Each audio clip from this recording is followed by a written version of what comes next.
Well, the exclusion, was that a pure political deal, as it's been accused of, because those unions did support the governor?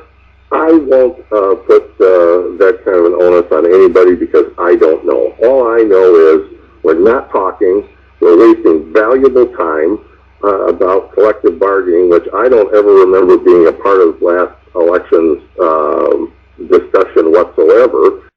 But most of all, you know, to me it just looks like the classic overreach we see every 2 years, where people, you know, run over here and run over there. There was one fellow in Dodgeville the other night who got up and announced, he said, Dale, he said, I want to tell everybody here that I may be a little different than most folks. I'm a guy who contributed to Dale Schultz, and in fact he has, and not every election. And he said, but Dale, I have to tell you, I'm a little bit concerned about, I can't remember exactly what word to use, but it was like extremism when one political party gets control of everything and they sort of forget the main mission.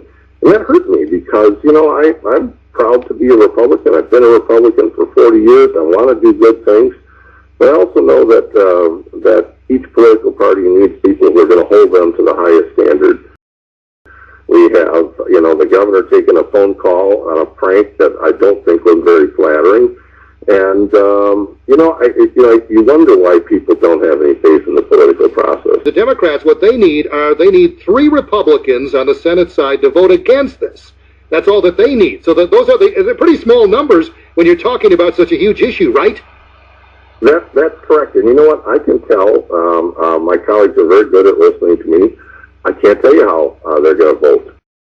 Both political parties have a tendency, at least in these days, to kind of overreach, and people are tired of it, I think. We all should come out of this saying, you know what, it was tough medicine, but we treated each other fairly, and we're going ahead. Now, I want people to hate each other for generations. We are going to create a situation where we focus all our energy on warring with each other rather than building up Wisconsin. And I think we know what that's like in our families. Do we work together, or do we spend all of our energy fighting? I've heard that, is there any discussion at all at the Republican caucus on your side about needing this quorum here for monetary issues?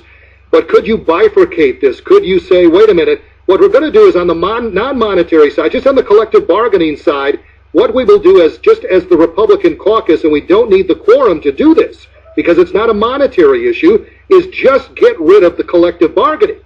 And then the only issue you have left then is the monetary issue, which the unions have already agreed to. Is there a bifurcation out there potentially to ram this thing through? I couldn't tell you that. I am not the leader anymore. It's not written on my door. But you're absolutely right. That could happen. The problem with that approach is then you'd have to admit that this collective bargaining issue really didn't relate to the state budget. And I think legislative leaders don't want to say that.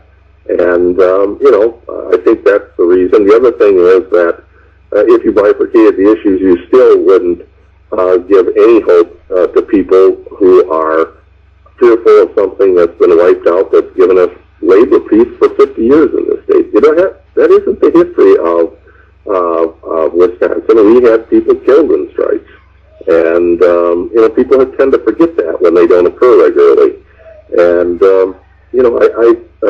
I think we could get there to with what you're talking about. It would involve an embarrassing admission. It would also, I think, further inflame things. And, yesterday they were bringing barricades up to the Capitol, and some people were sort of saying, well, that's really overreach. And I said, no, I don't think so. From my past experience watching this up in Madison, I believe the crowd will double again this weekend. I think this has gone absolutely viral, and it has taken on a life of its own. And I just think we should be prudent. And I think, that's the way people in my district want me to behave. And, I want to get to the same place as everyone else. Let's tackle this budget. Let's not raise taxes. But let's do it in a way that doesn't wind up tearing apart families and communities.